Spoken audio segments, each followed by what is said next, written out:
Okay, and welcome to part 2. Now that you have set your interface with your 7 labels, 1 text box, and 2 command buttons, now we're going to go ahead and set the object properties. Now there are certain naming rules that are used by Visual Basic programmers. Every variable used in the program is identified by what it does. So every control option, label, text box, command, has to have a specific identifying label or box that holds the program output. And if it's a label, it is abbreviated LBL. If it is a box that the computer uses to type something in, it's a text box and it is abbreviated TXT. Same with the command, it's abbreviated CMD. So I want you to look over at the property sheet and you'll notice that it says name, and currently the command button is highlighted. So I want you to go ahead and click on label 1. And you'll notice that label 1 popped up in the property sheet and it also popped up in the name. So what we're going to do is we're going to use our naming conventions to name our labels. So I'm going to double click the box with the word name. It also highlighted the label. So our first label 1 is going to be renamed LBL Sales. And it's very important that you spell these correctly, because later on when you're writing the code, if you have a spelling error, your code won't work correctly. So let's go ahead and go down to our caption. You'll notice that when I tab out of here, the caption still says label 1. And it still says label 1 because we haven't changed it over here in the caption box yet. So we're going to change our caption to sales.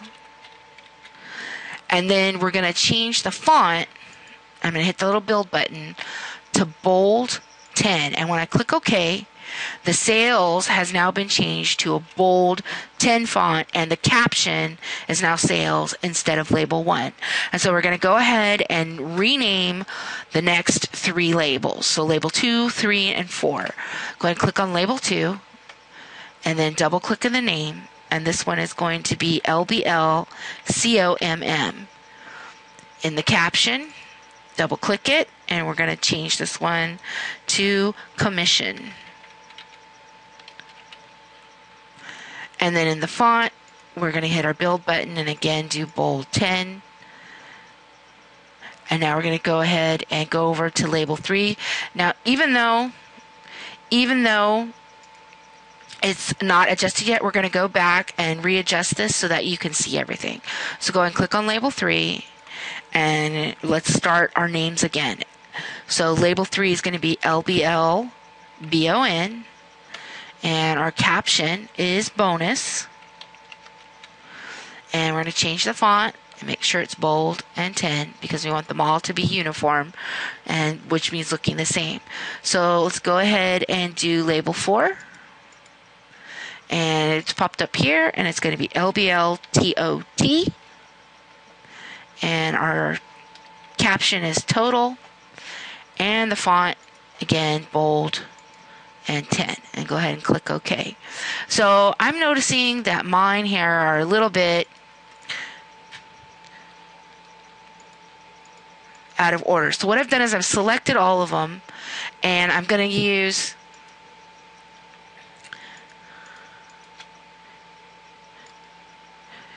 the grouping to go ahead and move them all. That way I can click on commission and go ahead and make it a little bit wider, and I want to make them all match.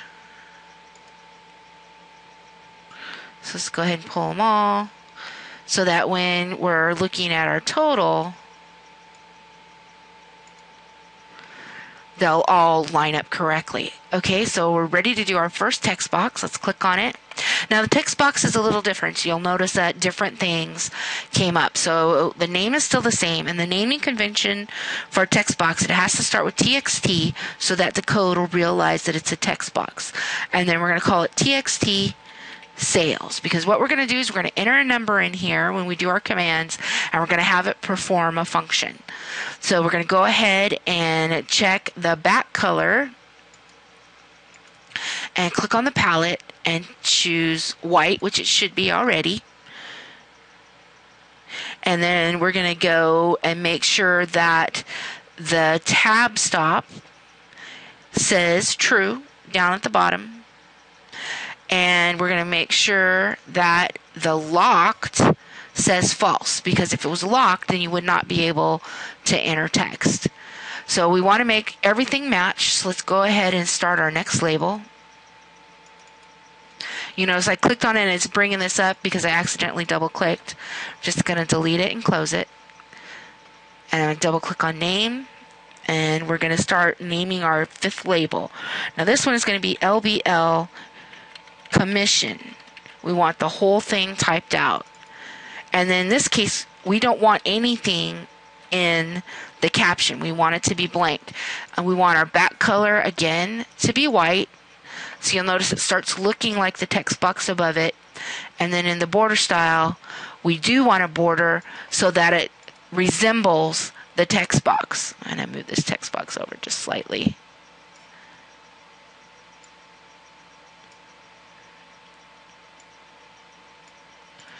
There, so that they resemble each other.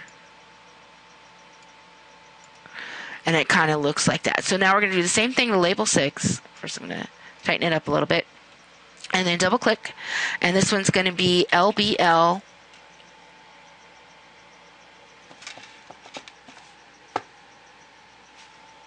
bonus. Sorry. LBL bonus. And then we're going to do our back color to white, which is the first one up here. Our border style, change it to 1, and then we're going to delete our caption so that it looks like the rest of them.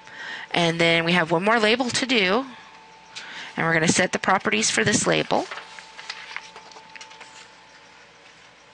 And that's label 7. So we want to make sure label 7 pops up here, and this one is going to be LBL total. And then again, back color, white, border, 1, and remove the caption so that it's blank and it appears, when you look at it, it appears to be a text box. Even though you will not be keying into it, it appears to be a text box. So I'm going to make it up a little bit shorter, adjusting my little thing. Okay, so now we have 2 commands to go ahead and label. So we're going to click on the name. And even though I say label, I do mean name. We're going to call this one, remember the command is CMD, and we're going to call it CMD calc for calculation. We're going to make sure that the back color and everything stays the same, but we are going to change the caption to the word calculate, right? Oops, sorry. And then we want the font to be bold and 10 because we want it to match the other ones over here. Again, we're going to extend it out when we're done, but we also want to make sure that the tab stops say false because we don't want them to be a tab stop. So I'm going to click on the button and pull this out a little bit so I can see the text. And then we want them to match, so I'm going to pull this one out as well. And now let's do our second command. I'm going to go ahead and scroll back to the top. And this one's CMD exit. And we want to make sure that the caption says exit. And where font is bold 10. And then we're going to check our tab stop to make sure the tab stop says false. And that completes the setting of our property controls. The last thing we're going to do before we click off is we're going to set the name of your property control. So we're going to select the form by clicking on the user form. And you see how it popped in over here and it gave it a name. So what I want you to do is you're going to double click and call this form sales. And do not put any spaces in the word. You want it all together. And in the caption, you're going to type your name. So student name. And you see how when I've done this, it's popped up over here. This is important because you're going to be printing these out to turn in, and then this will have your name on it. So if you want to take one last look at your form control, you can adjust the settings to make it look more uniform. You want to tighten up any of the buttons so that they look good, how it looks good to you. And I'm going to go ahead and stop this now to answer any questions you may have. And before we start part 3 of the VBA training, which is writing the code, the power of Visual Basic. So I'm going to go ahead and answer any questions you have now.